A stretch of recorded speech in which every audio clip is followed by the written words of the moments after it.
says it's recording. Did you want to do live to YouTube then too? Yeah, I do. I'm just trying There's to. that button should be right next to it.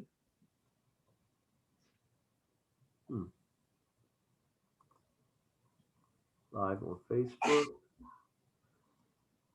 I don't want to do that, do I? I want to do live on YouTube. Yeah. All right. We good? Looks good. Okay. Very good. Yeah. All right. Well, we are now live, and we're recording to YouTube. Mr. Bestwell, I did check the Dropbox in order to see if any public comments have been dropped off.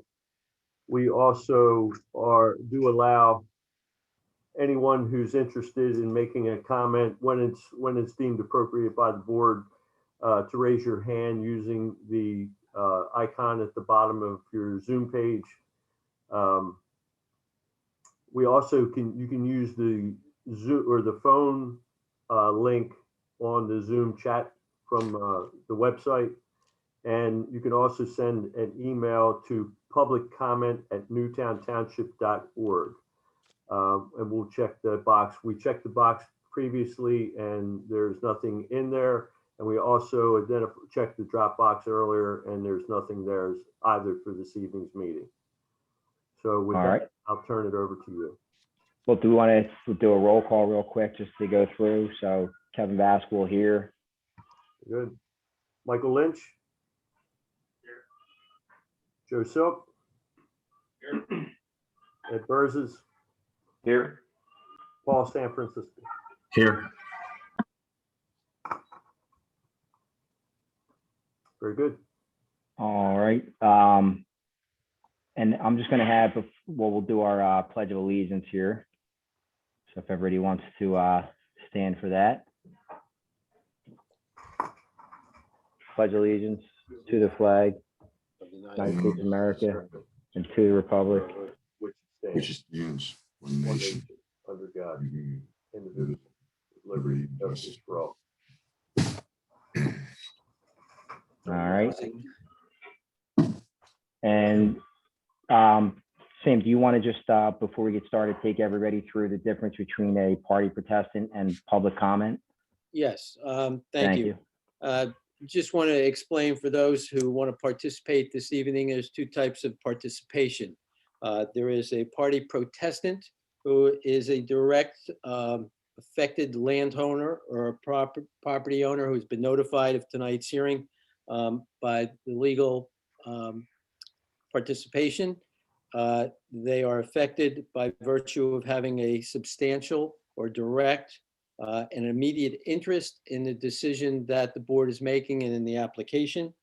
And a public participant is someone who is generally not directly affected by the application as an immediate landowner or property owner, but rather a general public at hand. So for those people who want to identify themselves as a protestant, they will come forward and the board will consider their position with regard to the application and rule accordingly. Public participation will be conducted at the end of the application for anyone who wants to comment on the application itself. I think that will cover it, Mr. Chairman.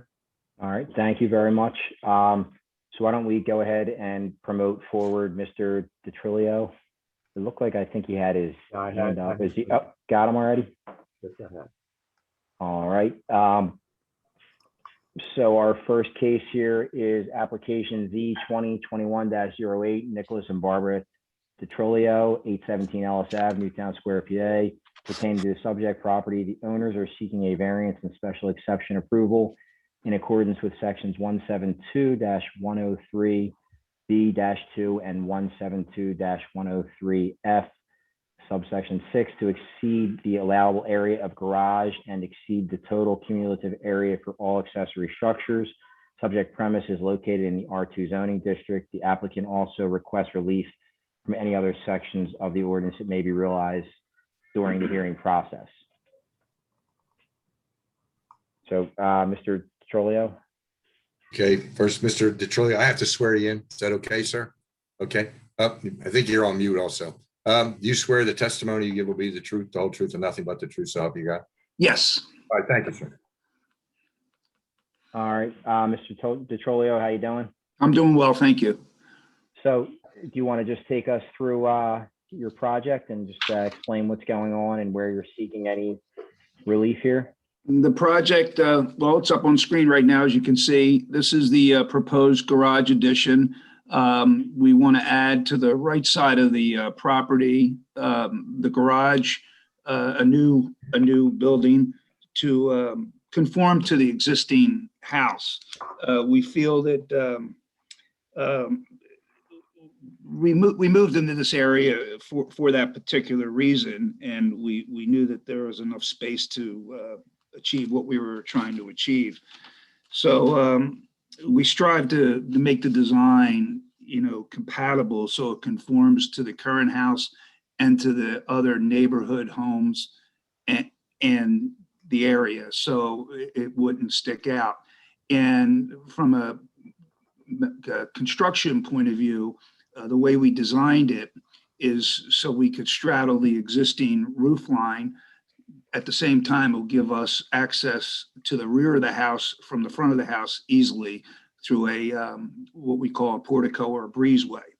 So that's our plan. And in order to do that, we had to come out of the front and come out of the back 4 feet, which also raised the height of the building and of course increased the square footage a little bit. And so we tried to design the building again so it conforms to the existing house, so it wouldn't look like an eyesore and it wouldn't be overpowering and so on.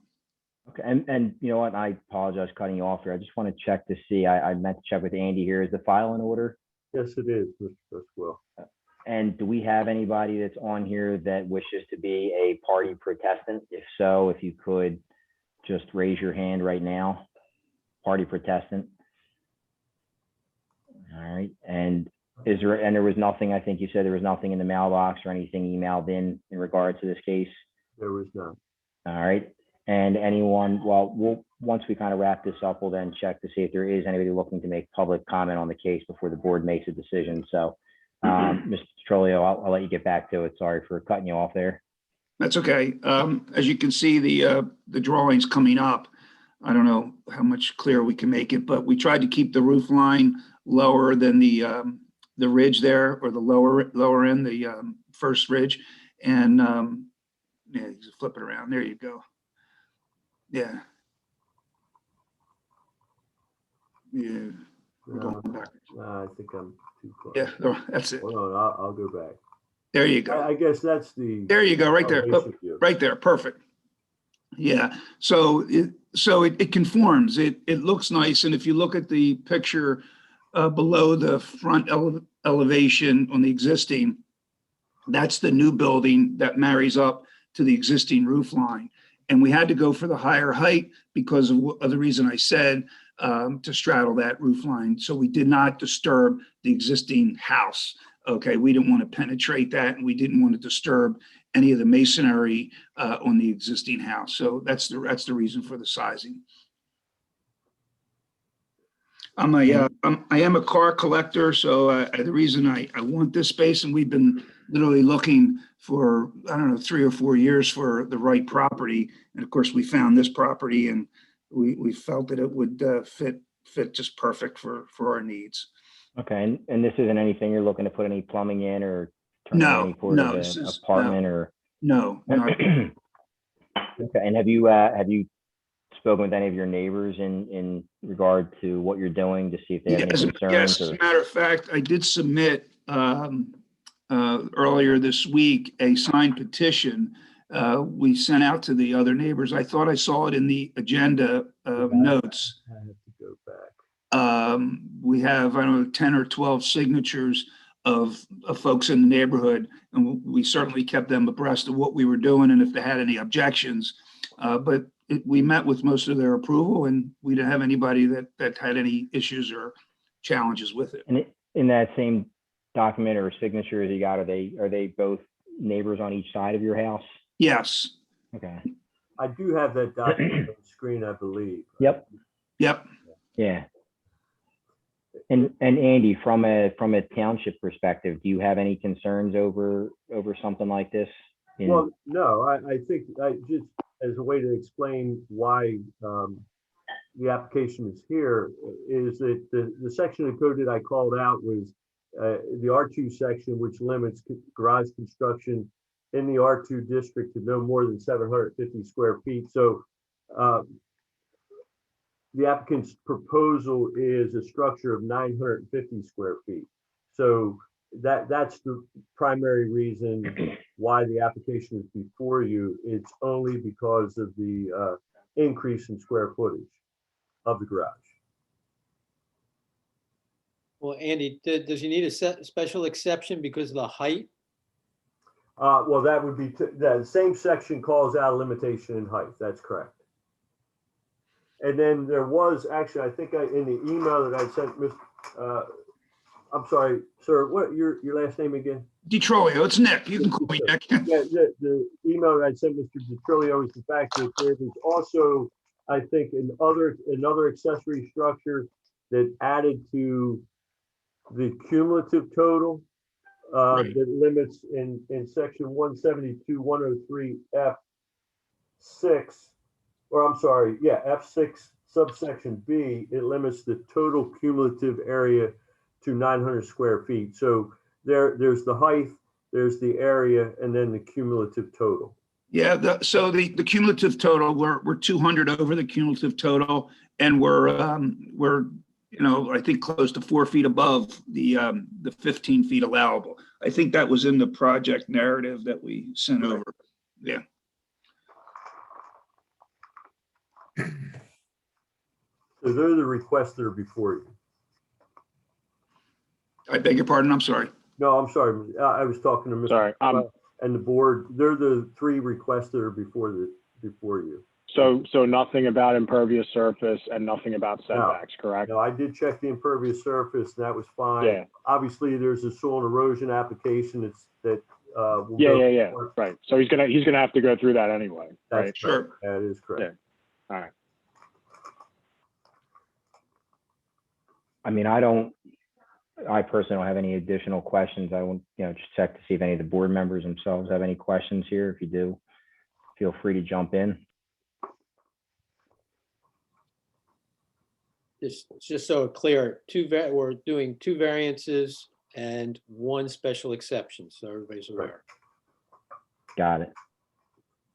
And I guess I would have one question for Mr. DiTrolio. Your car collection, that is just for your personal enjoyment? Yes, correct. No business activity No. associated with it? No business, no, just my personal collection, yeah. In the garage structure, will it be integrated in such a fashion as it matches up with the principal residence? Yes, absolutely. It will tie in, it will look like it belongs. And it also will look like it belongs in the neighborhood in terms of the characteristics of the Absolutely, neighborhood? yes. Yeah, I'm good with this one. So I'll make a motion to approve Z-20 or Z-2021-08 with the conditions that the accessory structure is not used for any type of residence or apartment or commercial use. Is there a second? Second. Well, before we vote, can we see if there's public participation at this point? Oh, sorry. Yeah, I did say that. So do we have anybody wishing to make public comment? If you do, please raise your hand. I don't see anyone raising their hand. I do not either. Sorry, we'll start that back over again then, just to be safe here. So, Mike, if you want to start over there. Yeah, this is Mike Lynch. I make a motion to approve application Z-2020-08 with the conditions that the accessory structure is not used as an apartment or livable space or for a business purpose. Is there a second? Second. All those in favor? Joe Stelzner, aye. Kevin Basco, aye. Ed Burzes, aye. Austin Francisco, aye. All right, motion carries. Mr. DiTrolio, good luck. Thank with you. your, new garage. All right. We appreciate it. Thank you very much. Andy, I have to submit the soil and erosion back to your office here in the next. Yeah. That's right. We'll get it over to the township engineer. Okay. Thank you very much, gentlemen. I appreciate your time and all that you do for us. Thank you. No problem. See You ya. bet. Bye now. Have a good evening. All right, so we're on to application Z 2021-09, 4102 Westchester Pike. The property has been a Montessori school since 1983 until its closure during the pandemic. The applicant intends to relocate its existing social work office to the centrally located property so that their team can complete paperwork and make phone calls in order to coordinate service for Delaware County individuals with intellectual disability and autism. Applicant's proposed use is a significant reduction in the intensity of the school use. The applicant is seeking a variance to the terms of section 172-34 to allow the existing school building to serve as a centrally located office for social workers who support Delaware County individuals with intellectual disability and or autism. So do we know who the representative here is on this case to promote forward? Mr. Murray is here to represent the application. All right, and Andy, is their file in order? Yes, it is. And anybody who is looking to be a party protestant on this case, just party protestants right now, please raise your hand.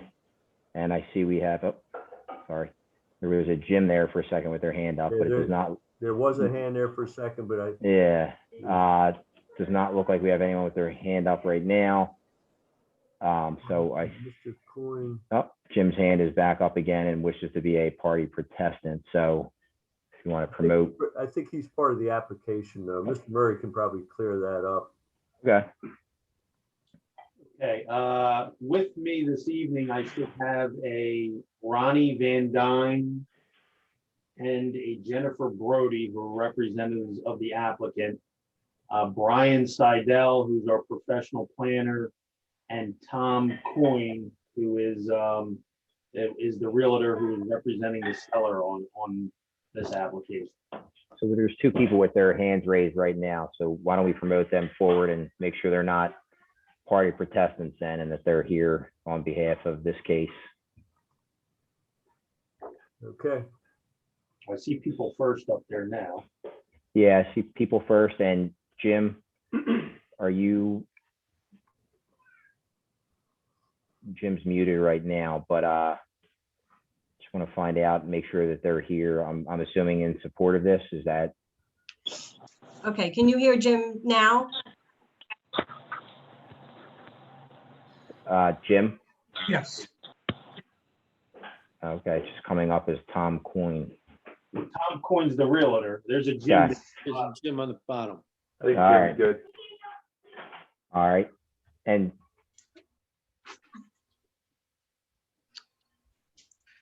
I guess we're good to go here then. Do you have everybody promoted forward then? So it doesn't look like we have any party protestants then, just to be clear. The Yes. party protestant is Jim. Oh, okay. Yes, I've been trying to figure out, so. sorry, Okay, we're so- trying to get the Zoom up. We, like fools, went to the township building because that's what was on the notice. So Okay, we're so a few steps behind here. that's fine. So Jim, if you could state your name and address for the record here. Jim Regner, Regneier, And your address. 4104 Westchester Pike.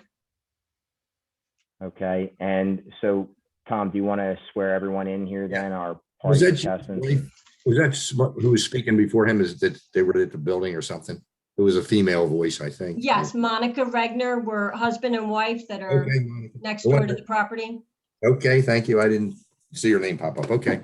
Okay, who's ever going to testify? Do you all swear or affirm the testimony you give will be the truth, the whole truth, and nothing but the truth, so help you God, or so do you affirm? Yes, That's okay, Yes. thank you. I'm sorry. And the two ladies over there, can I get your names for people first again? Your spell them? Ronnie, Roni, Van Dagna, Vandagna. Okay. Jen, Jen, Brody, Brodie. Okay. Thank you. And so, Mr. and Mrs. Ragnar, was it right, that are in as party protestants? Am I saying that correctly? Regner, So- Regner.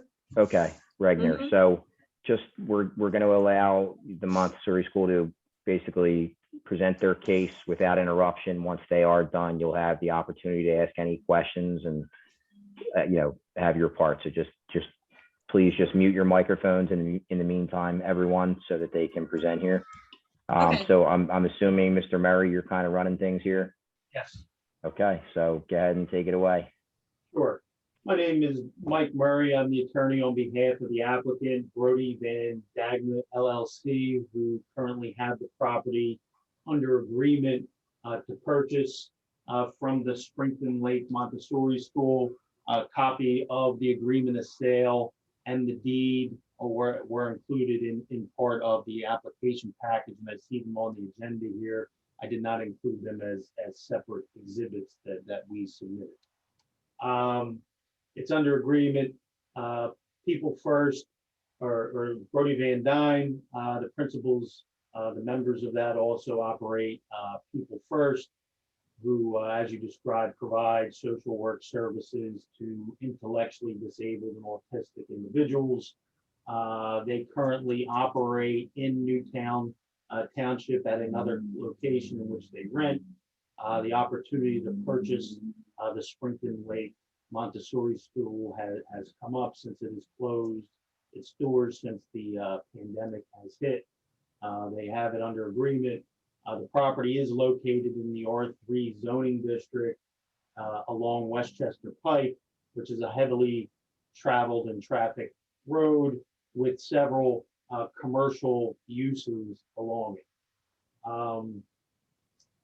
The property has been utilized as the Montessori School since 1983. It's my understanding that there was approximately 80 to 90 students there on a daily basis, with approximately 12 teachers also employed at the location. The applicant intends to relocate its social work office to the location with 12 employees operating from, and I'll let them describe that, but I believe 8:30 to 5 each day during the week, no weekend or evening hours. And they would also not be seeing any clients on the property. Is really a hub location for the social workers to come back, do their paperwork, coordinate with their other people within People First, and do their filing and such, and make phone calls. So no students, right? Just to be correct. It's just being, how many students when it was the actual Montessori School were in there? Well, we can get approximately 80 to 90 students on a daily basis during the week there, with 12 teachers / employees. We're eliminating all the students, but would have the same number of employees as the former Montessori School had. Yeah, sorry to interrupt. I just been trying to figure out, it's obviously a significant difference in how it's going to be used, but seems way less of an impact to the area. Correct. Okay. That's why, why don't we start with, my first witness will be Ronnie Van Dagna of People First. And I think she's already sworn in, is that correct? Sure. Sir Michael, how you doing? How you doing, Tom? Good to see you. I'm good, Mike. Ronnie, give your name and your business address. I think they already had to spell it, so. Sure. My name is Ronnie Van Dagna, and my business address is 111 North Main Street, Spring City, PA, 19475. And the applicant is Brody Van Dagna LLC. Are you a member of that LLC? I am. I'm the Van Dagna part. And are you authorized to appear this evening on behalf of the applicant? I am.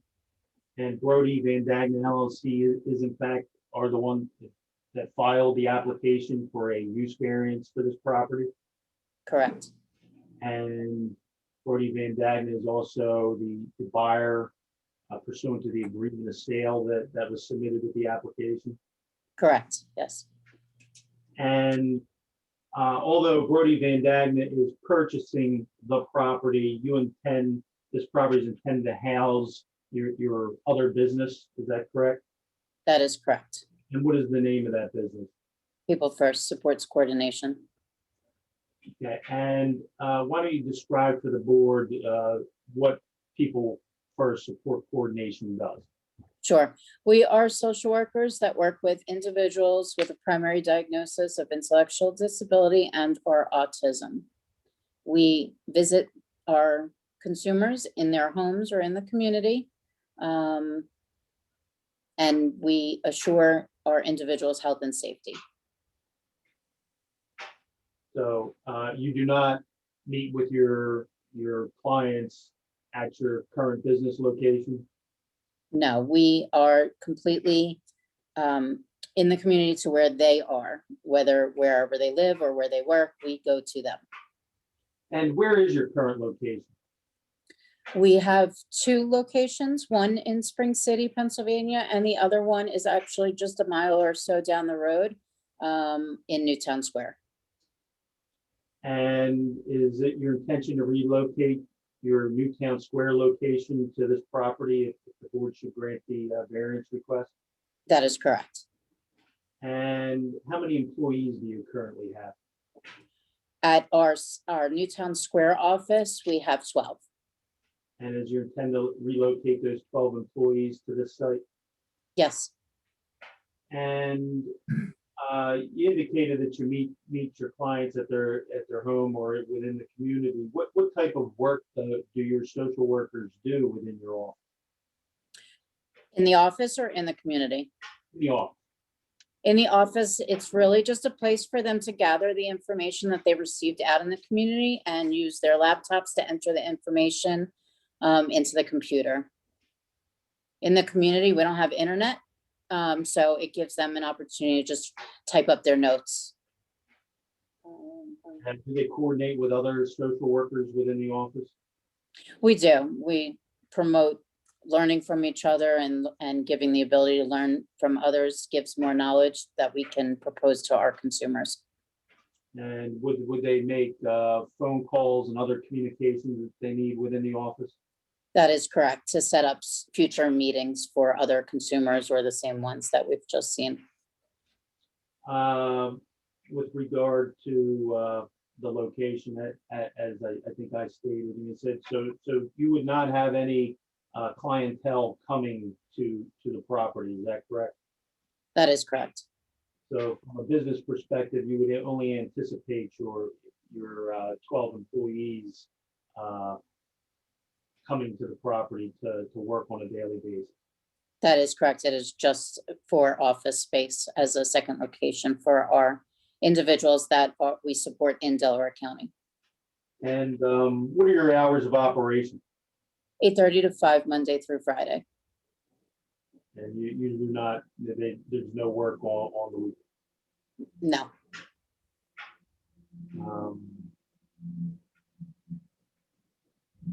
I have no further questions for Ms. Van Dagna. Okay, so and Mr. and Mrs. Regner, you would have the opportunity to ask any questions here based on the testimony that they gave. I guess, so you said there's never any, oh, are we, can you hear me? You're good, Mr. and Okay. Mrs. Regner, can you? Yeah. So you said that no students or no individuals with disabilities come to the property, correct? No, that is correct. We are completely in the community, visiting them. Okay. Wherever they may live. Right, okay. So then in order to do this, do you need to make any changes to the building or to the property as it is now? No, we do not.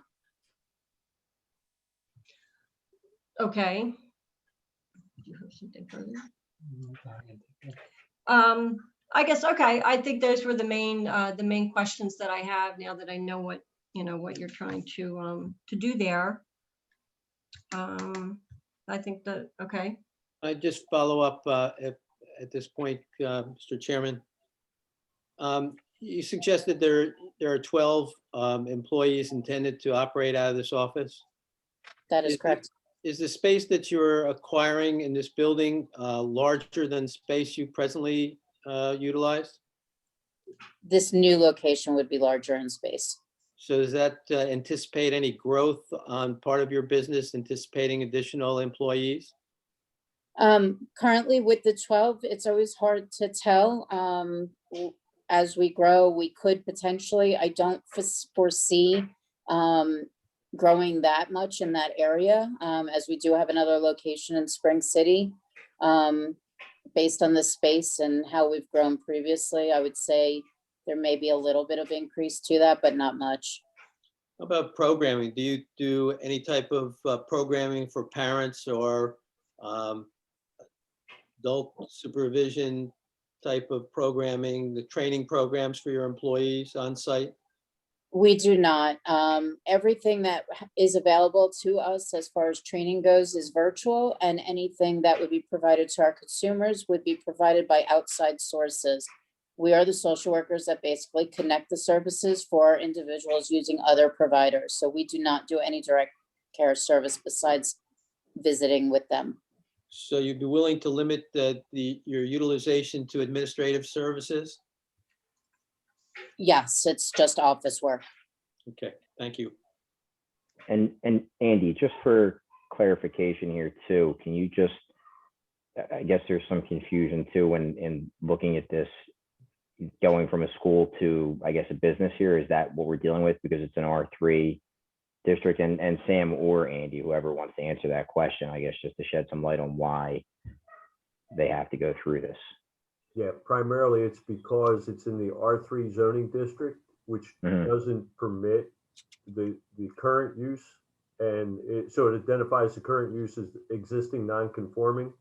And whenever a change to an existing non-conforming use is suggested, they have to come before this board to determine whether or not that use is appropriate, since it is still a non-conforming use in a residential district. Okay. And with looking at this and knowing the changes going from operating as a school with that many students and employees, does the township have concerns with this change? I mean, it seems like a significant cutback from the activity that would have been there.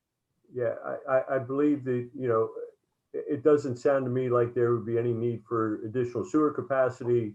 It sounds like it's actually going to be a reduction in water usage. I believe that there would be less of an impact. I don't have a site plan, so I don't know what the existing parking conditions are. But I believe the testimony is that there's no need for additional parking. Is that true?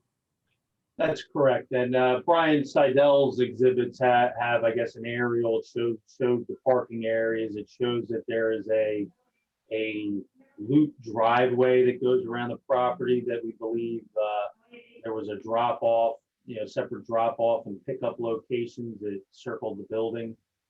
So it is a significantly less impactful use as compared to the traffic it was generating. I can share that. Let me see if I can. How many people did you state worked there when it was the Montessori School at one time? How many employees and students would have been there? Our understanding is there were 80 to 90 students and about 12 teachers / employees. I don't know if that's very helpful, but go to the next one. There's 3 pages of that. That was the third of the 3 exhibits. Yeah, but there's 3 pages on the third exhibit. Yeah, if you go back to that, Andy, if you go down to page 3 on the left in that last document. This is my challenge. Sorry. May I ask a question here? Oh, Did you unmute me? Mhm. Oh, There we go. I'll wait till he's finished. Is that Mrs. Regner? Yes, I just, because Go I ahead. was going to ask that question about the parking, because when the school was there, 12 employees or not, nobody ever parked, like we're at a breakdown lane there. So I would hate to find that there not be enough parking and suddenly people are parking In the street. in the street on the breakdown lane, which makes it very hard to pull out onto the road. That's all. Well, and I believe, and Sam, correct me if I'm wrong here, that if we are going to make a motion to approve something like that, that if we put the stipulation, obviously to not, I mean, I really don't think they could, right, allow their employees to exceed the number of parking spaces that they have. Yeah, you can put conditions and safeguards on the approval if that were the decision of the board. And in this drawing we're looking at right now, are you to the left or to the right there, Mr. and Mrs. Regner? We're going to be to the right. We're west. We're west of the Okay. property. Gotcha. Where the mouse is now? Yes. Mhm. Okay. Yeah. Do you And- have any other concerns over this in what's going in? I don't think so. I mean, if they're strictly doing office work there, I'm not, and they're going to be contained in that space. No, I think that's fine. Where are they currently renting in Newtown Square? Can I ask that? See, why not? On Rhodes Avenue.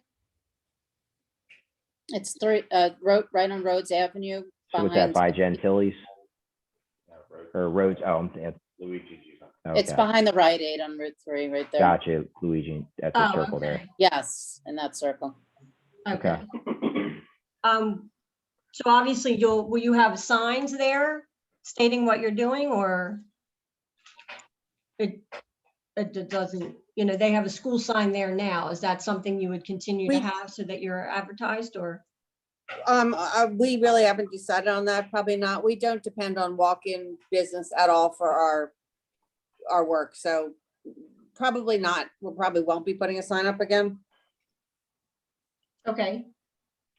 Andy, what does the township say about that?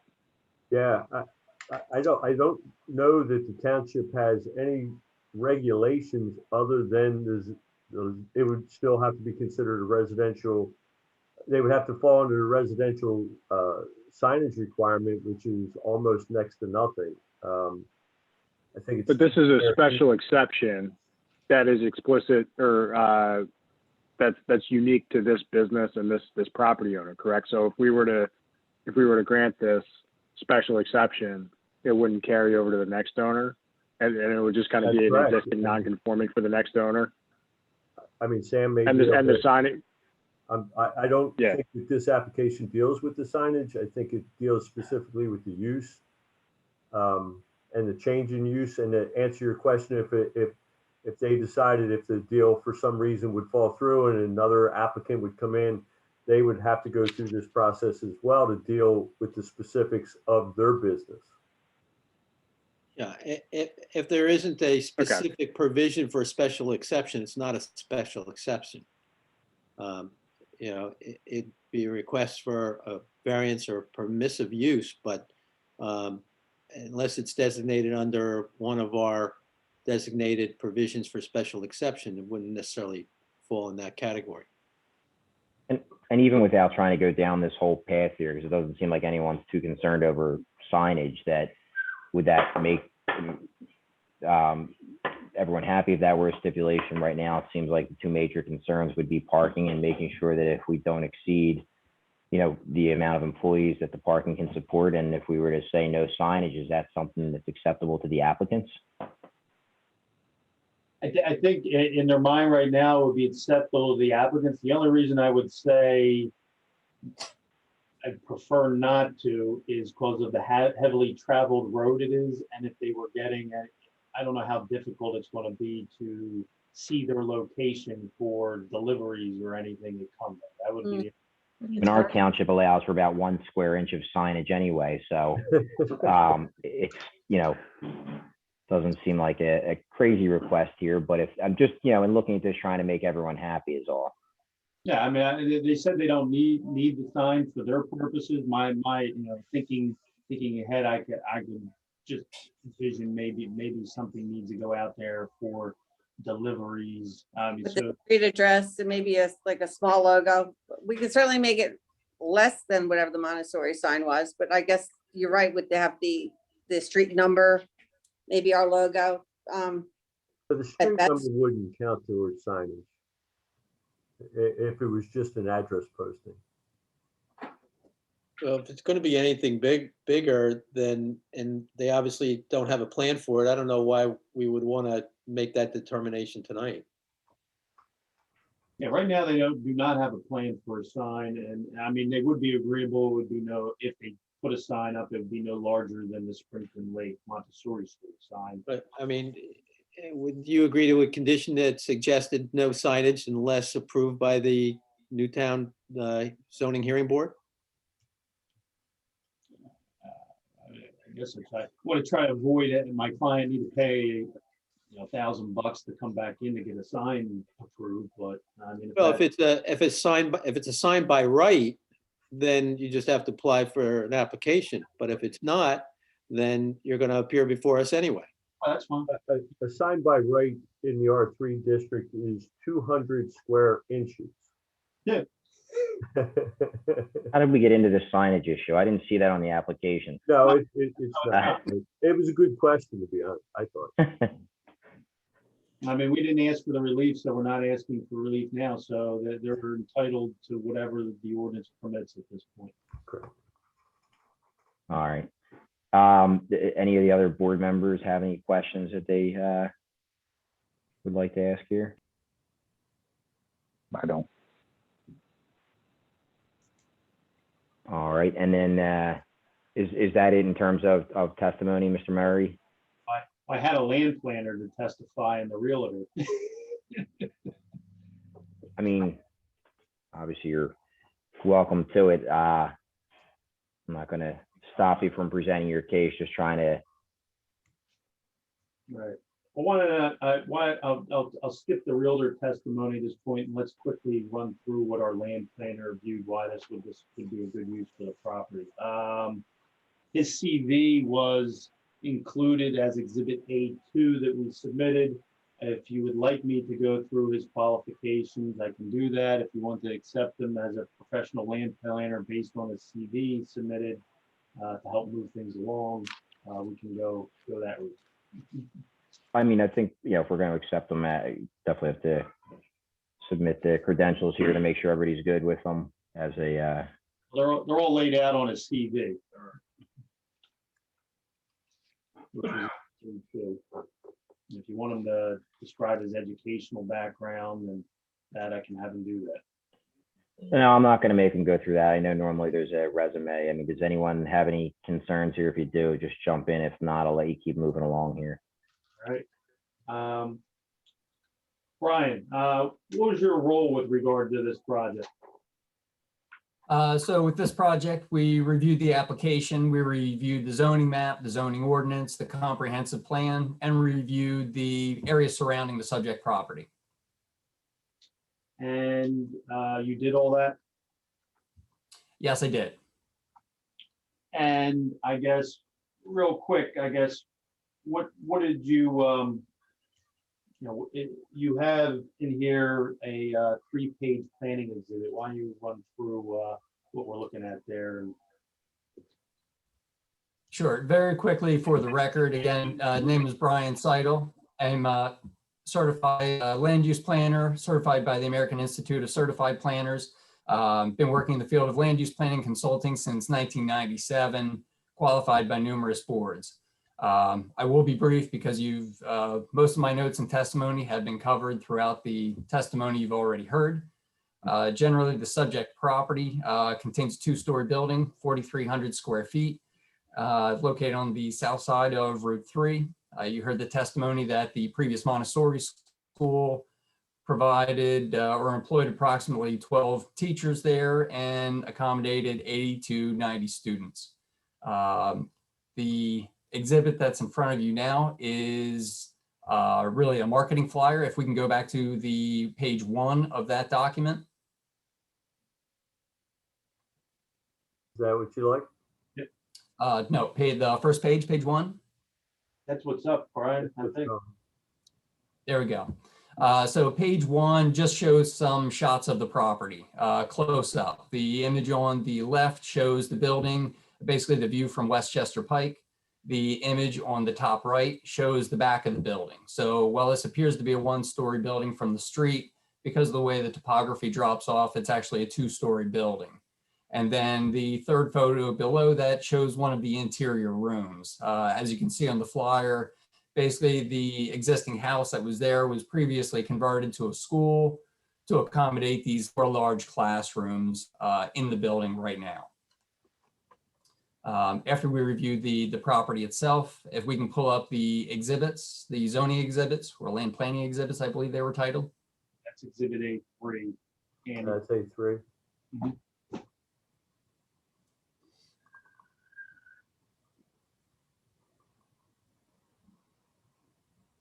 You have it? might have a delay, Brian. It's up on my screen, Brian. Got it. Okay, very good. So the first exhibit that's in front of you is basically an overlay of the zoning map and the aerial photograph. The center of the page highlights the subject property with a yellow line. Around that, you can see the variety of zoning districts around us. The R3 zoning district is basically located along Westchester Pike on the adjacent side of the subject property. The SU special use zoning district is behind us. That zoning district permits laboratories, offices, restaurants, a variety of commercial uses. On the opposite side of Westchester Pike, it's zoned R1 residence, but you can see it contains the existing nursery.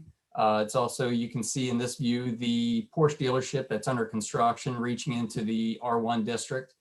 And it's also flanked by the C1 commercial district, which does permit a variety of office, retail, restaurant, bank type of uses. So we're really central to, while we're in a residential district, central to commercial areas. After we reviewed the zoning component, we went to look at the comprehensive plan for the township to see what the plan was for this area. So if we can go to sheet 2 of this exhibit.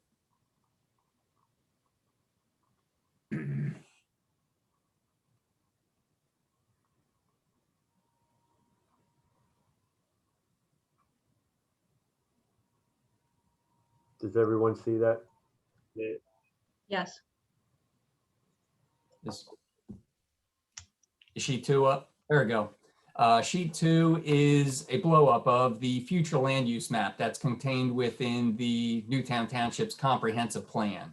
The subject property, again, identified with a yellow outline, is identified within the multiple use areas. And I provided a description in the upper left-hand corner of what that multiple use area is. And basically the comprehensive plan contemplates this area to be utilized for a mix of residential, commercial, office, and industrial land uses. So what's being proposed is consistent with the comprehensive plan and the future land use plan for the community.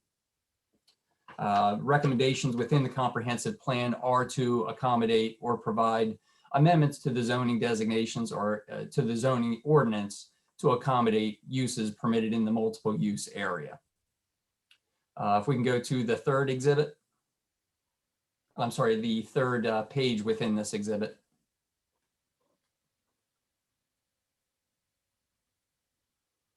That page is going to get us back to the context aerial, basically showing the subject property and the surrounding uses. It shows a mix of uses in the area. It shows the building on the subject property. It shows the cars parked in front of the property. It also shows a looping driveway around the rear of the property.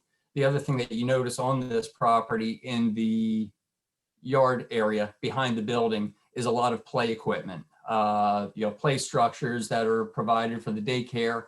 I think it's important to point out with the proposed use, there's not going to be a need for any outdoor activities similar to what were provided for the 80 to 90 children that were attending school in this area. We've identified the nursery across the street. We've also identified an image of the Porsche dealership that's currently being constructed down the street. And you can also see specifically on the exhibit to the lower right-hand side, there are a few properties in the area similar to the property in the lower right-hand corner that seem to have large parking fields in front of the building, which could accommodate an accessory office, which is permitted in the underlying district. The use is appropriate for the area. Number of employees that's proposed is going to be consistent with the previous employees without the need for the other 80 to 90 students. It maintains the appearance of the residential home, which is consistent with the adjacent uses, and provides a use that is permitted in the surrounding zoning districts and consistent with the future land use plan contemplated for the area. The existing condition of the building being previously converted to a school is unique characteristic for the area. Converted from a residential dwelling to a commercial school located along a major arterial roadway, surrounded by zoning districts permitting the non-residential use, and the variance will allow reasonable use of the property. It will maintain the character of the neighborhood, reduce the negative impacts of the vehicular traffic associated with drop-off for 80 students, will not impair the appropriate use or development of the property, of adjacent property, will not be detrimental to the public welfare, represents the minimum variance that could be afforded to put this property back into reasonable use. For those reasons, I think the variance is warranted and justified for the approval. Sound like a good summary by Mr. Seidel. I have no further questions for him, and Do Mr. or Mrs. Regner have any questions? You have obviously the opportunity to ask any questions.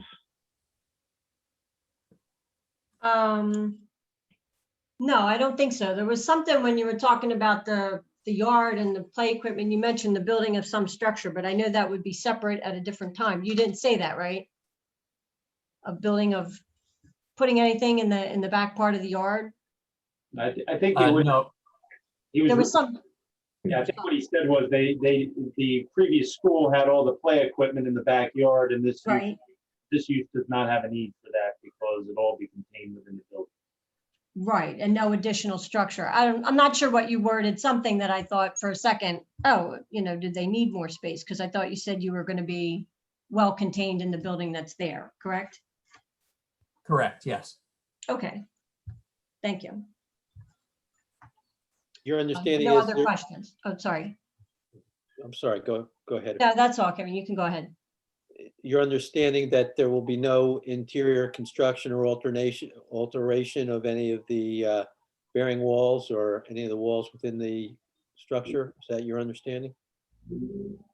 That is my understanding. I don't believe there's any structural alterations. I would imagine there would be cosmetic changes from the primary colors associated with the Montessori School to something more modern, but I don't believe there are any structural changes that are proposed.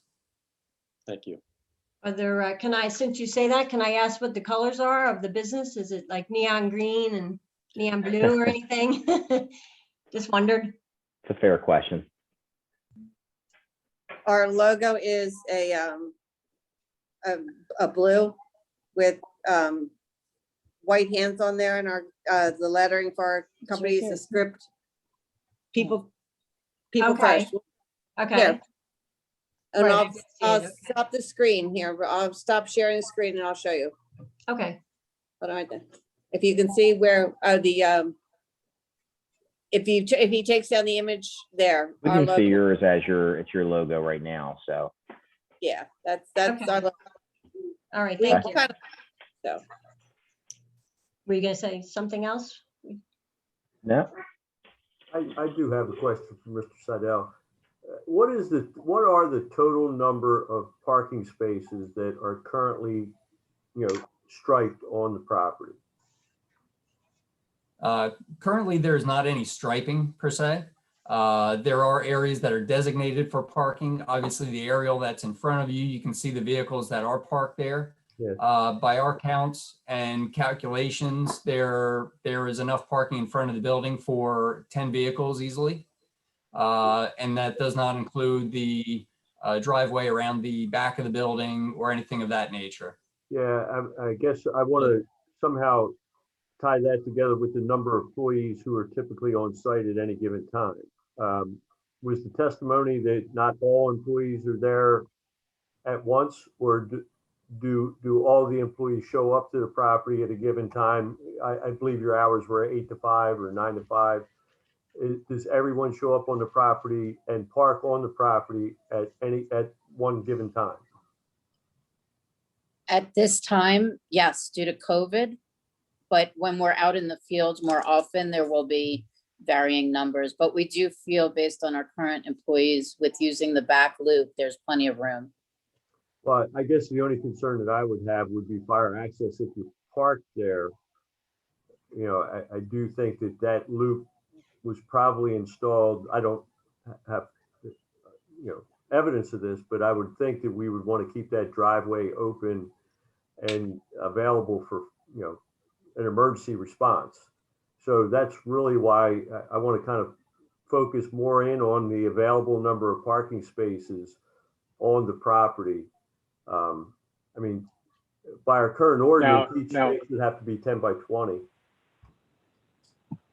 So Andy, if we approve this variance under the, and I mean, just I don't speak for the rest of the board, obviously, but if we were to put the conditions on that, the parking shall not exceed that which is authorized under commercial use, I guess it would be up to the party protestants. Like, you don't want striped parking lots next to your house, I'm assuming.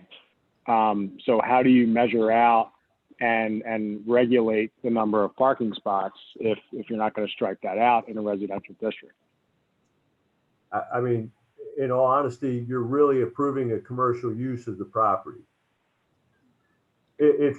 But we're not. But so therefore, that you do have to identify the parking spaces, and I assume the Montessori. But would we have to explicitly mark out parking spaces to approve this variance in a residential district? I guess that's what I'm asking.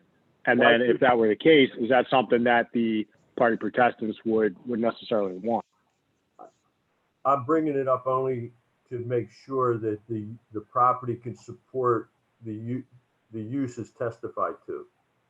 I guess the testimony was there was 12 employees on this property daily, all at the same time on a regular basis already. So you would assume their cars were in that parking lot and there was adequate space for that as the school. Plus they would have needed to accommodate the parents who were dropping off and picking up their children. So I mean, the use is becoming significantly less intensive than it was before, and it was, the parking that was available was adequate for that use, and should be adequate for this one as well. My question is, they had school buses coming in that lot before. So for the fire and stuff come in, it should be fine. They can park. I mean, there was more employees there than now. Plus all the school buses that were in there. I mean, that loop was crazy. So I'm sure there's ample parking for just 12 employees instead of parents, pickups, secretaries that was there. So that shouldn't be an issue. I want to bring up the concerns that I have and let the board decide whether or not they're valid.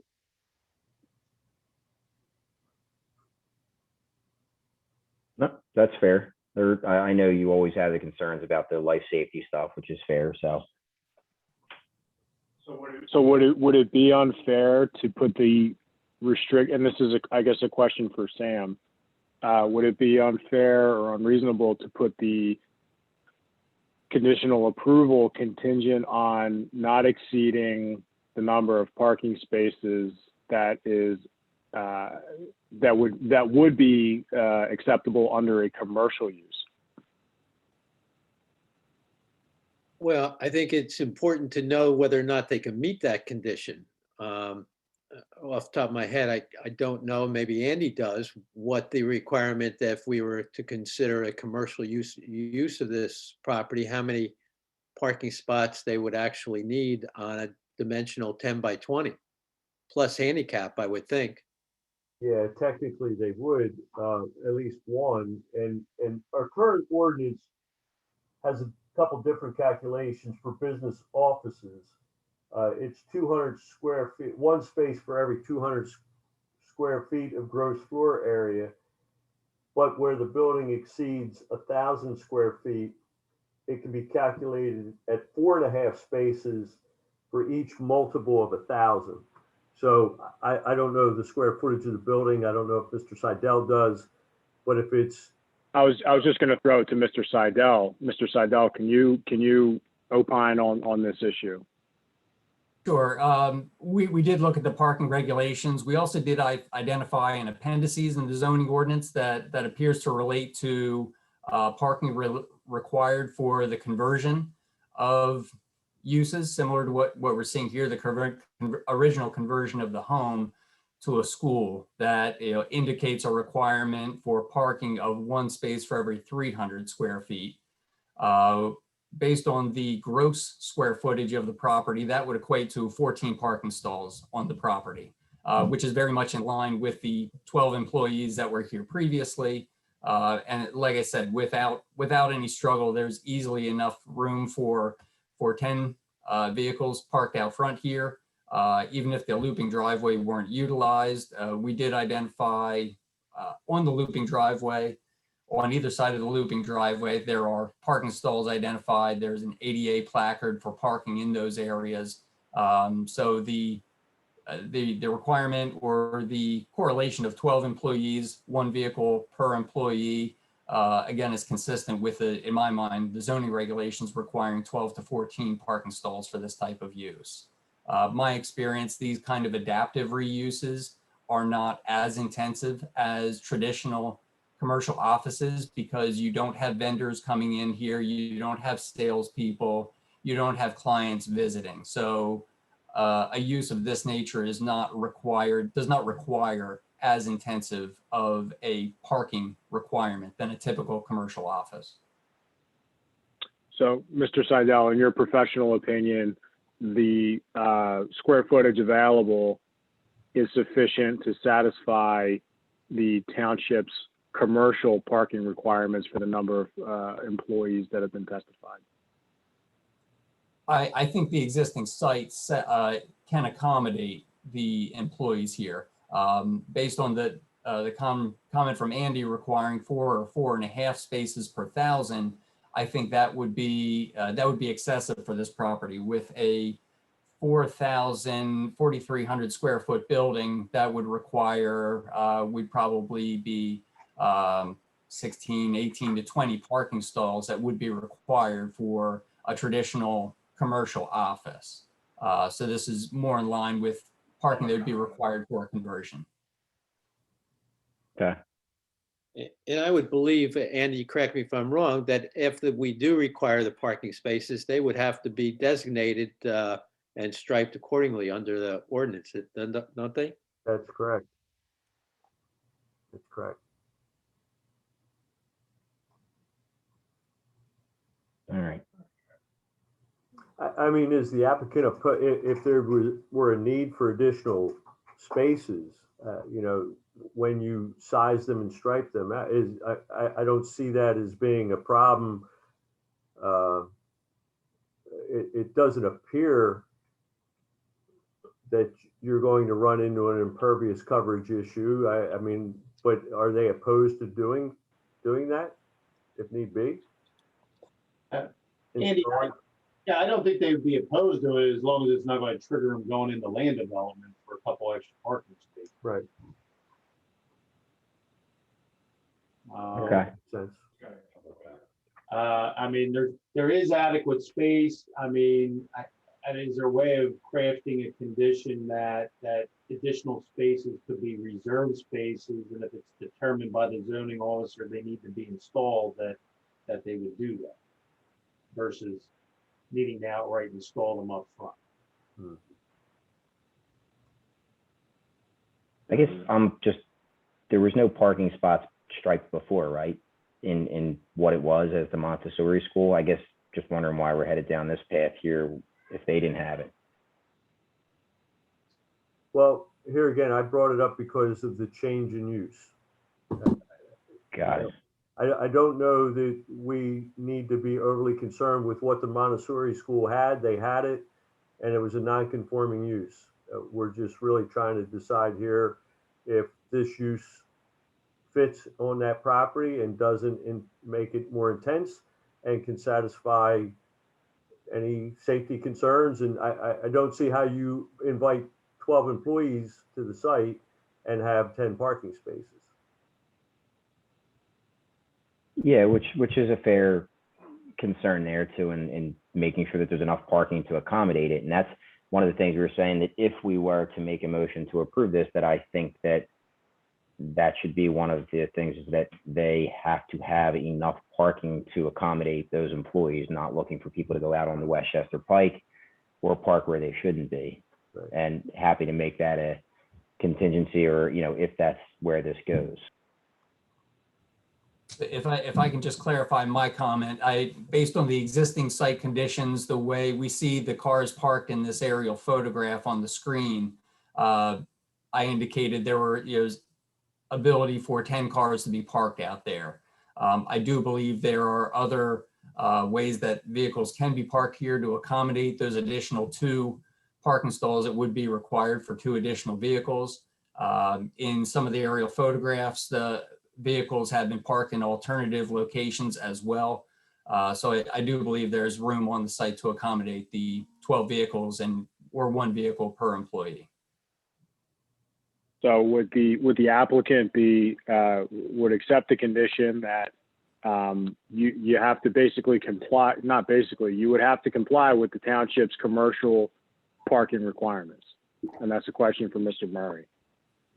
And you keep saying the commercial parking requirements, and I think that's based on square footage. It's going to throw you into even more parking than the number of employees. I think what Mr. Seidel is saying is we can provide 12 parking spaces on the site for the employees that are there. If you're going to go and, the commercial standard, we're going with the premise that this is the existing non-conforming. The parking, it was there for the Montessori School that had an equal number of employees and a lot more people coming on the property. Therefore, it's adequate for what the proposed use is here.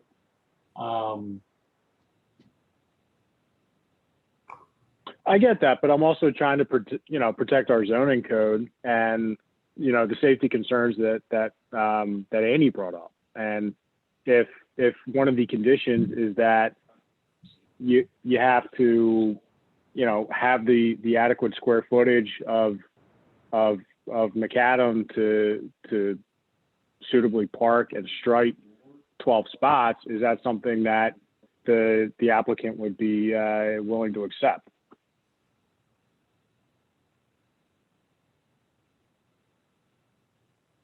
On. Like I said, nobody's done any survey of this property to determine. And I think that's even where Andy's coming from too, is that there's probably certain information that he's missing here too, but just bringing up his safety concerns. And to Andy's credit, it's something he always brings up in every one of our meetings to make sure that that is touched on. So obviously I would imagine that everyone from People First would be happy to know that that's being looked into and making sure their employees are safe. So I know I can understand not looking for this to be 18 spaces, which is what we're saying, or 20 spaces based on the square footage. But I think just if we know that this can accommodate 12 parking spaces, that people are not going out onto the street, and that, those safety concerns are met, that,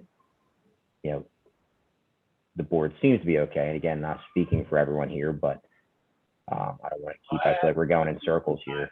Would accept the condition that there would be nobody would be parking out on the street, and that all parking would be contained on the property within locations that keep emergency access open. I'd be okay with that. Andy? Yeah. Okay. So, and just so we're not going in circles on that too, is everybody okay, or any additional testimony or questions if I were to open this up to any public comment, if there is any? Could you just repeat that condition so I can record it accordingly? So all of the parking is on the premises for subject personnel? Yeah, without blocking any life safety, any vehicles being blocked. And the other thing really, and I know that the Regners asked for just no one parking out on the street either. So obviously that the property can support up to 12 parking spaces for those employees without blocking any life safety vehicles. And I assume the board would not be comfortable with any type of stacking of cars. That sounds dangerous. Well, to accommodate, if they should expand, we don't want a situation where they have cars behind each other. I know that question kind of came up earlier too, though, right? That you're not really looking to expand in terms of personnel, and I'm giving that question to the ladies from People First here. We have no immediate plans to expand, and if we do expand, it would be 1 or 2 case managers at best. I mean, it has a 13th and a 14th spot, so.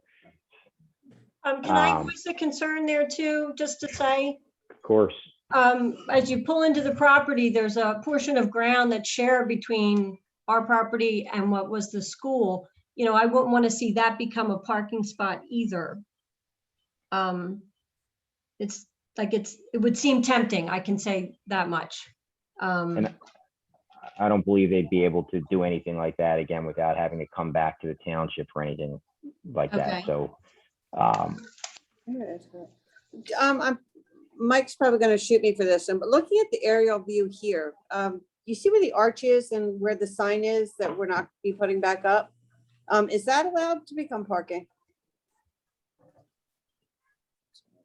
Or additional, we're not using the playground in the back. If we added more employees, which is not the intention, in the back, so much grass area back there. Can we add a longer driveway or widen the driveway or in the future? No, we don't need it now, obviously.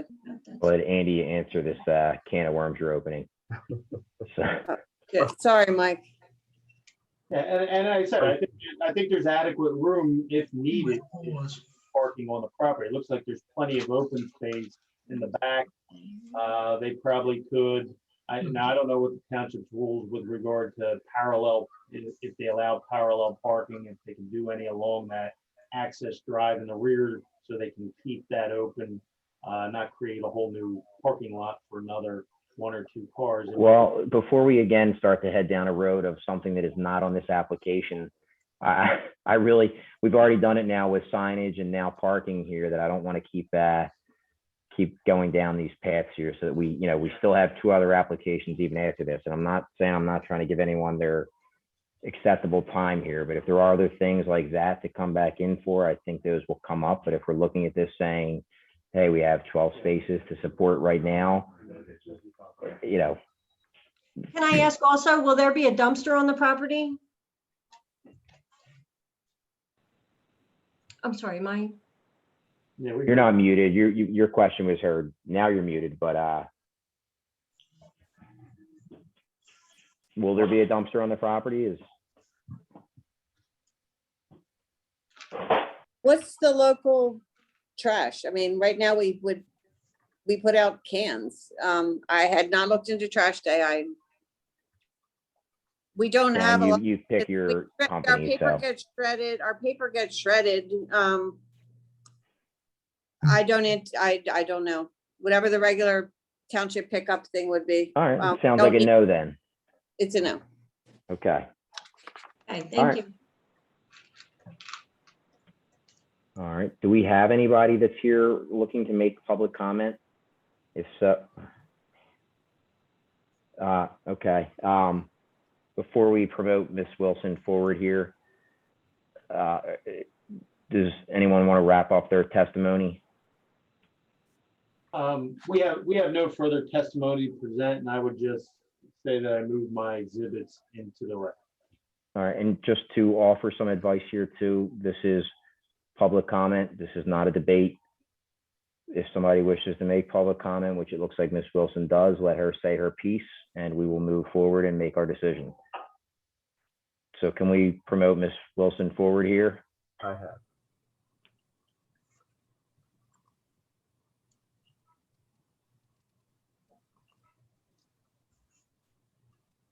Okay, Ms. Wilson. Thank you. Patty Wilson, 4111 Battles Lane. It is my understanding in the past that school uses were by special exception in residential areas because they were compatible with residential areas. This particular application is taking a school use and turning it into business use. I raise the following concerns. The picture that you show there shows 6 cars parked on the property. I have tremendous concern that in a more recent application where someone was utilizing a house for in the same view as a business purpose, you were very concerned about parking. I believe you should be more concerned here because this picture shows 6 cars in the front and about 2 on the side. If there are going to be 12 employees, I do believe there should be conditions that ensure that you know there's enough spots for them, not just testimony that says, well, this seems like it was less than before. Secondarily, because this is truly going what would seem to be from a sort of quasi-residential use to truly a business use, not being more concerned about fire access and some of the other commercial related issues, including the issue of a dumpster. It's hard for me to believe that any business use with 12 employees would just be putting a couple cans out. The last thing is, it does seem like as we are moving forward as a township to try and retain the residential areas as residential, this is the slippery slope to a tremendous amount of commercial. And I would urge you to have conditions on this application, for example, where there are beds in the front that make it still look like it's a house, that continues to have this property look as though it's residential. I would urge you, and I believe that you have the legal authority to put strict conditions on the use of this property, the numbers of employees, and ensuring there's adequate parking that retains the residential character. Thank you. All right, Ms. Wilson, thank you very much. And let me just see if we have anyone else. I don't believe we have anyone else wishing to make public comment here. We can actually move Ms. Wilson back over to an attendee.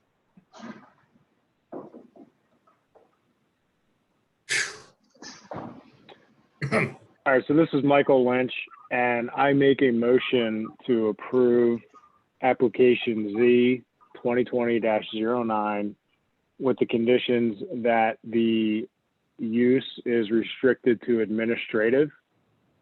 That is to say, not accepting clients, that parking does not overflow to Westchester Pike, and that emergency and life support vehicles have adequate access, and not to change the appearance of the structure outside of its existing, frontage, colors, and things like that. Is there a second? Joseph, I second. All those in favor? Ed Burrs, aye. San Francisco, aye. Kevin Basquill, aye. Motion carries. Thank you very much, everyone, for your time. Great, thank you. Have a good evening. You too. See you, Michael. Hey, take it easy, Andy. Bye, Tom. Hey, Mike, good to see you again. Thank you. All right, so on to our next application, Z 2021-11-712 Wisteria Drive. The owner is requesting relief from the front yard setback requirements, section 172-34B, subsection 5, and the non-conforming requirements found in section 172-141F to add a front porch to the existing house. So there's no name on the application. Do we know who this is? So I'm going to promote Daly.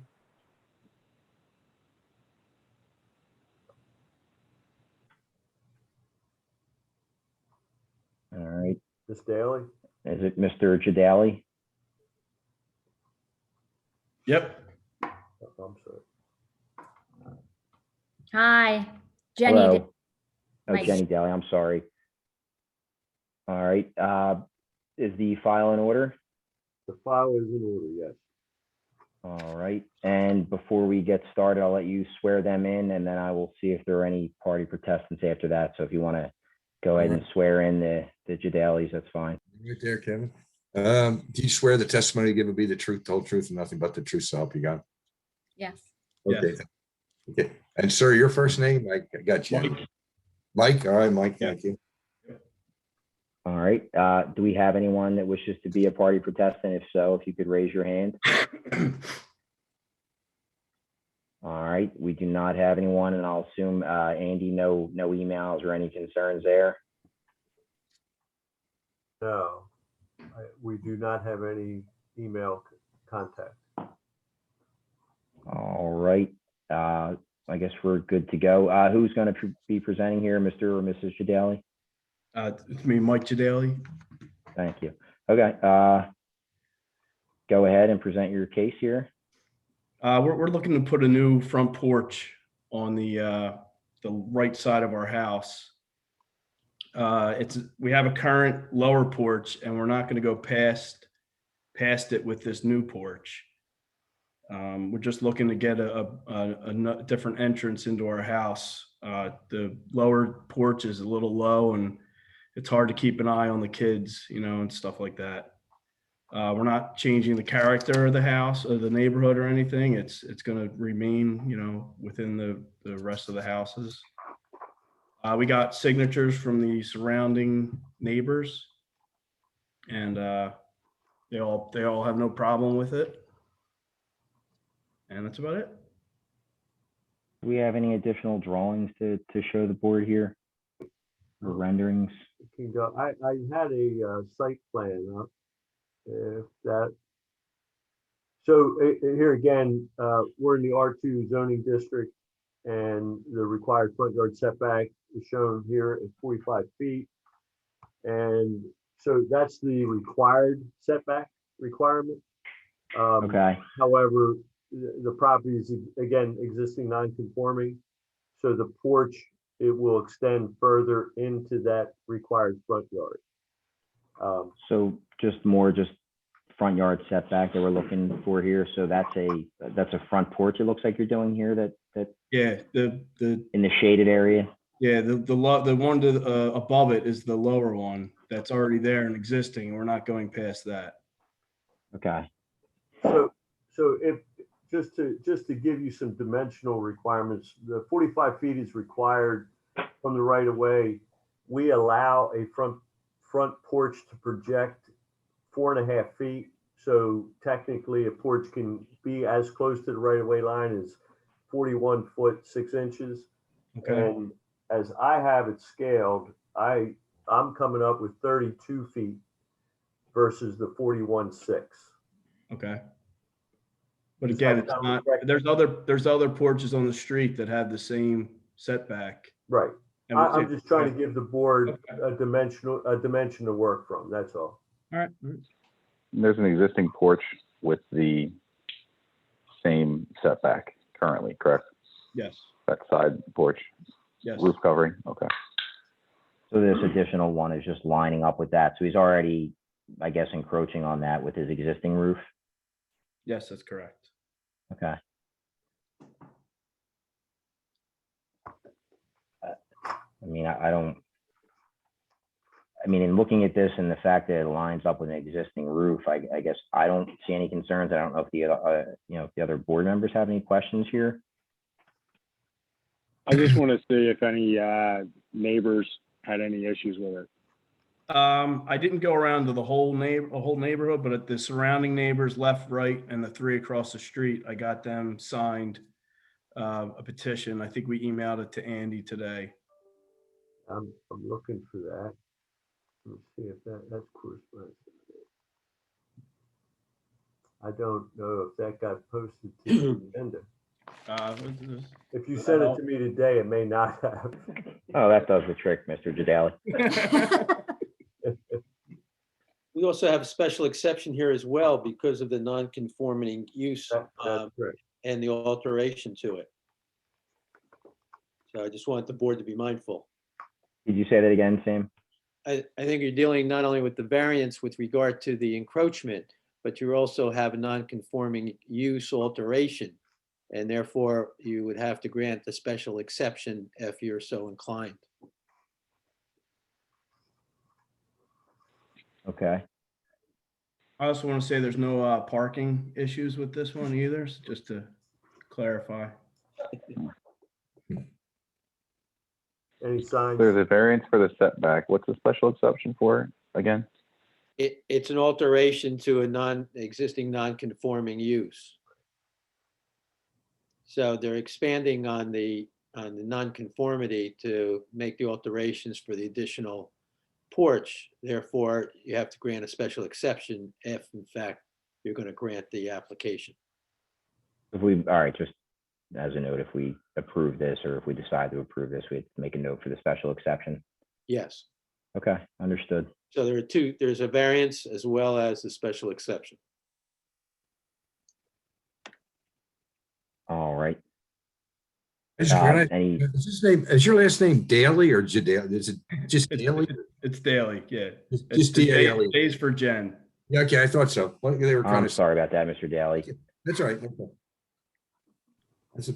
That'd be a tough spelling. Yeah. The J is silent. Yeah, you'd be all night on Wheel of Fortune.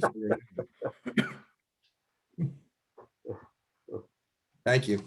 Okay. Does any of the board members have any questions regarding this application? If we're to close out any testimony and see if there's any public comment here. All right. Do we have anyone wishing to make public comment?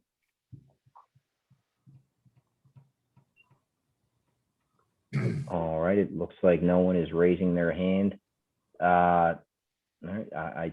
Again, no additional questions or comments from me. I'll give the board one more chance here. This is Joe. I'll make a motion to approve application 2021-11, variance for a setback and a special exception for an existing non-conformance. Is there a second? I'll second, second. Approval without conditions, is that what I'm listening to? Correct. Correct, as applied. Kevin Baskell, aye. Ed Burzes, aye.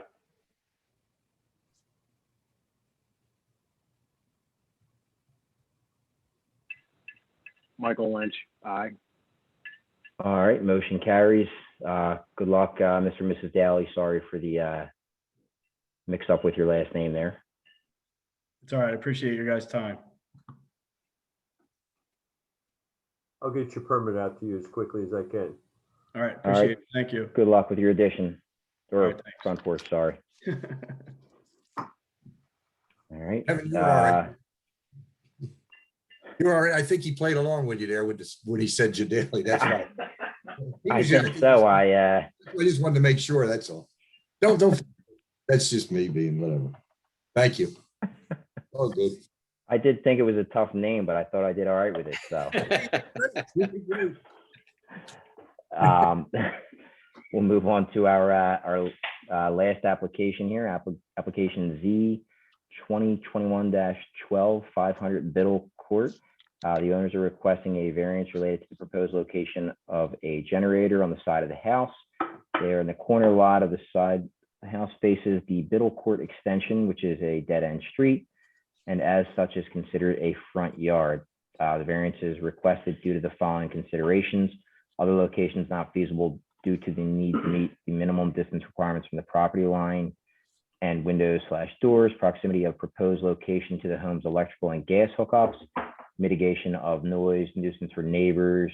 We're in a carriage home attached to neighbors at the master bedroom. Location of the generator is the same as other homes on corner lots in the Lister community.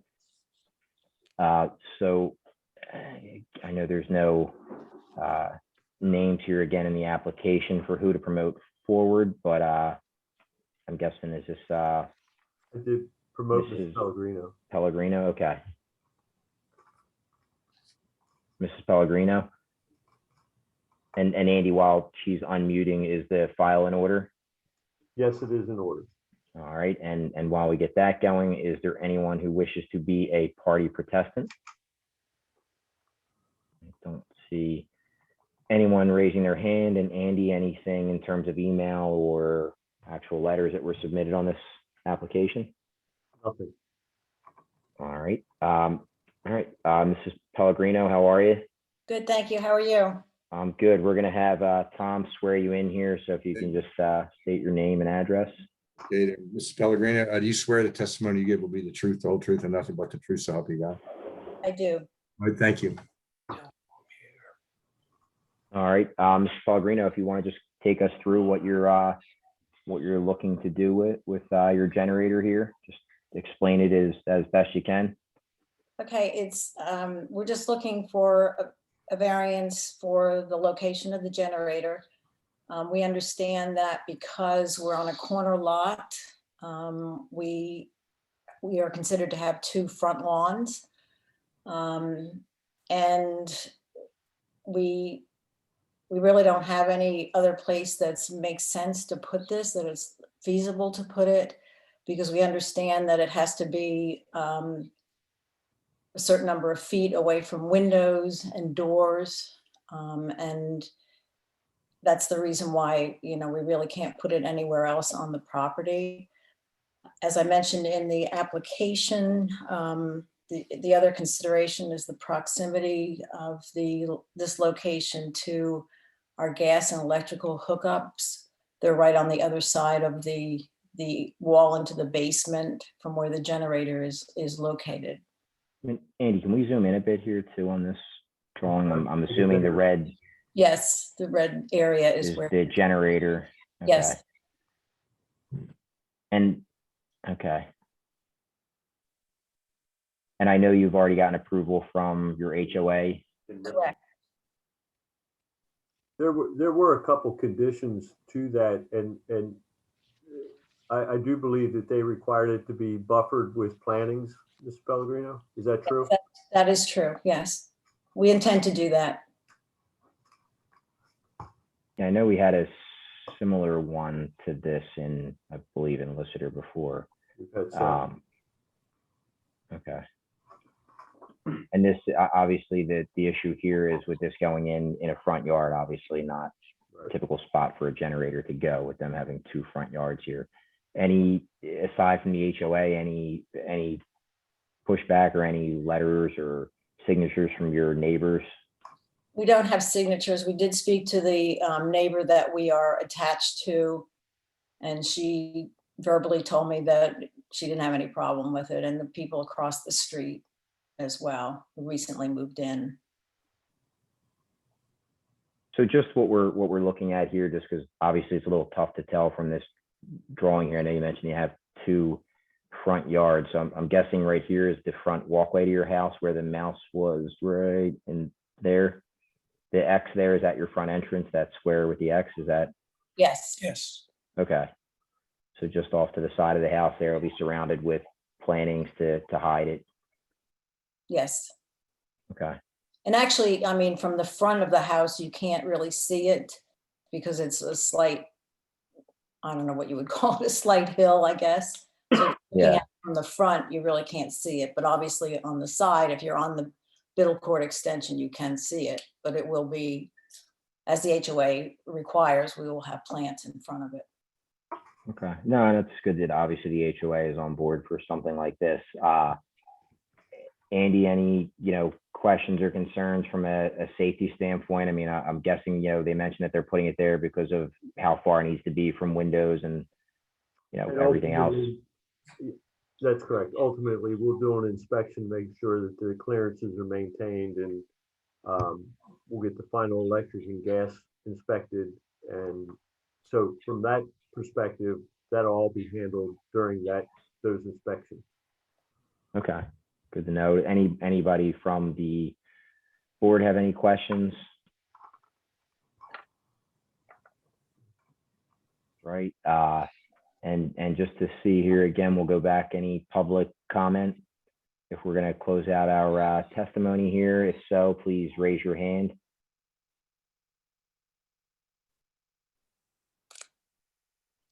Don't see anyone. All right, no public comment, so we are good there. I'll make a motion to approve application Z 2021-12 with for the variance for the location of the generator, as long as the condition is met that it meets the HOA requirements for landscaping, which I believe is at the height to cover the generator. Is there a second? I'll say Francesco second.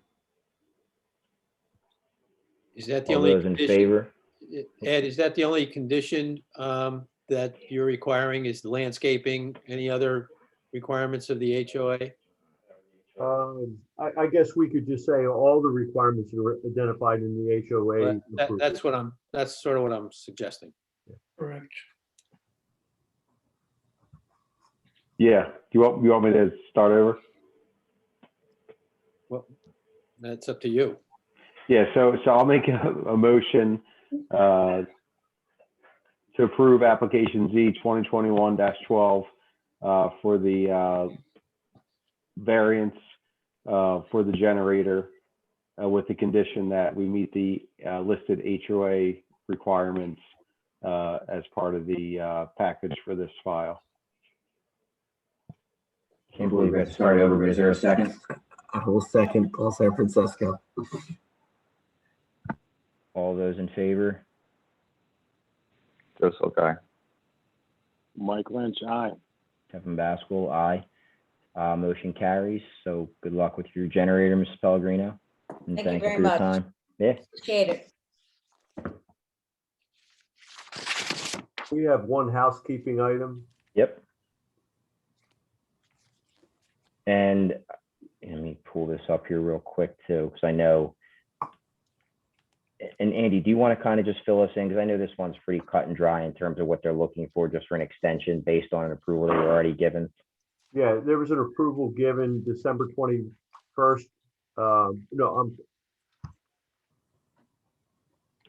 I did see the initial. I think the date on the letter is incorrect. I think it was December 21st of 2020. The board granted variances for a non-conforming lot to have a home built on it at 4508 Fairview Avenue. Our ordinance limits, it really creates a shelf life on the approval for 6 months. The letter that I have shared, or that the attorneys have shared for the project have shared with us, or are requesting your approval, is to extend that time period, that shelf life. They're requesting a 6-month extension. If you look in the second paragraph of the letter, and let me see if I can't make it bigger. They're requesting a 6-month extension to the zoning approval.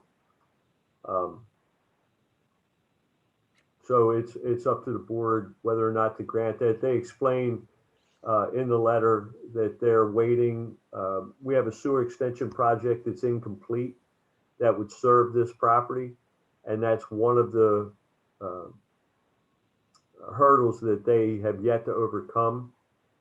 They have achieved and been granted a grading permit from the township engineer. We've not received the building plans of yet, but because I think the sewer related items haven't been satisfied.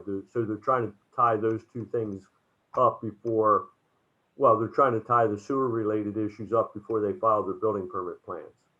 So that's their reasoning in coming to you, asking for an extension of their prior variance approval. Assuming what they're looking to build is to get tied into that new sewer. That's correct.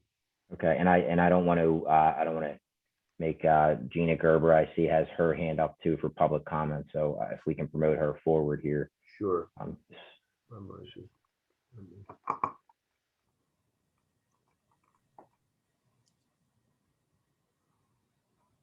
Ms. Gerber. Oh, Gina. Ms. Gerber. Hi, good evening.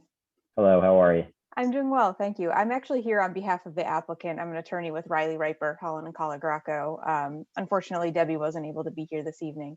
I think Andy did a wonderful job of summing up exactly what we're asking for, but I can put a little bit more color on this, just so you know the basis for this request. As Andy indicated, we're asking for a 6-month extension of the approval that you've already granted, which would extend it through December 21st of 2021.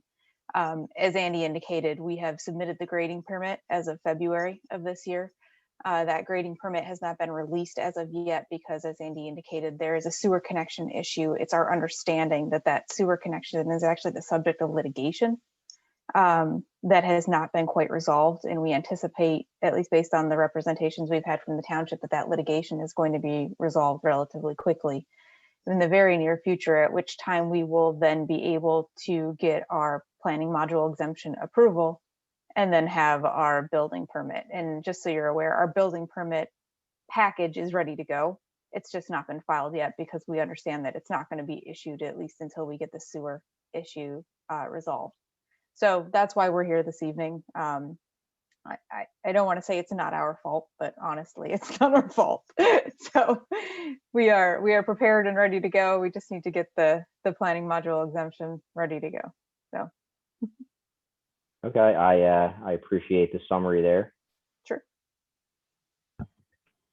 I'll make the motion to extend this till December 21, 2021. Is there a second? Second, Ed Burzes. All those in favor? Joe Silk, Mike Lynch, aye.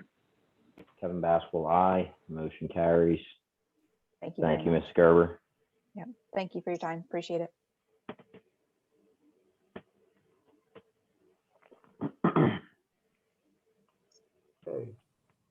All right, that's a wrap. Andy? Sam, you good? You need us for anything? Andy, nice job doing this tonight. I know you're shorthanded over there. Thank you. I appreciate that. I bet the over, Kevin. I don't know. I bet the over. I bet 7-17. I don't know. Yeah. Bookie's It gonna was pay the off. Montessori. We kept adding things into their application that they didn't ask for. Well, that was my fault. I'm not pointing fingers, Andy, but thank you. Tom, can you